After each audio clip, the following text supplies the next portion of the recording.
Hello.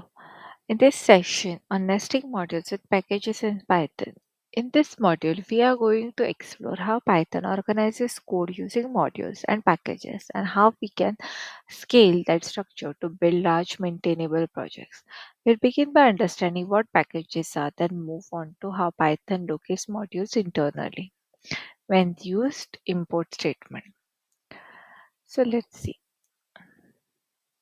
Sorry. So here in Python, a module is just a single .py file that contains code, functions, classes, or variables.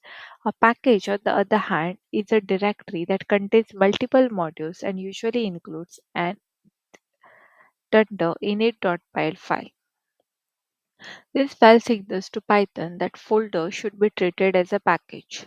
Packages allow us to logically group related code together. For example, if we are building a data processing library, you might have utils package with multiple helper modules inside. And this can go even deeper. Packages can contain subpackages. This is called nesting. It's a great way to organize complex projects into clear manageable sections. Here, utils is a subpackage and mat underscore utils is a module inside it. This structure gives you flexibility. You can import individual modules and or expose selected parts of the package through init.py. Locating the modules.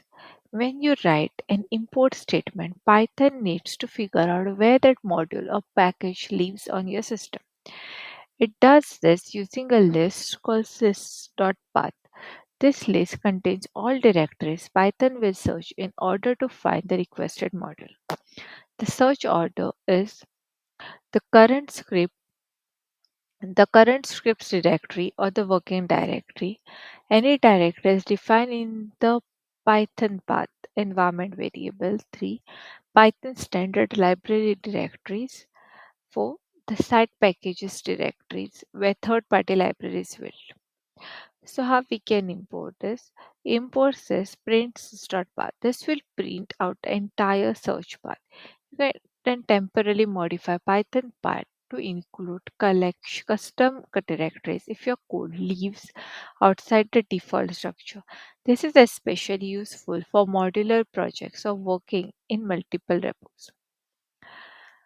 To summarize, package gives structure and scalability to our Python projects. Nesting modules and subpackages helps organize code logically as your application grows. Python uses sys.path to locate modules when importing. Understanding these mechanisms help you debug import errors quickly. Following proper package structure and import best practices leads to cleaner, more maintainable code bases. Thanks for watching this video. We'll meet in the next.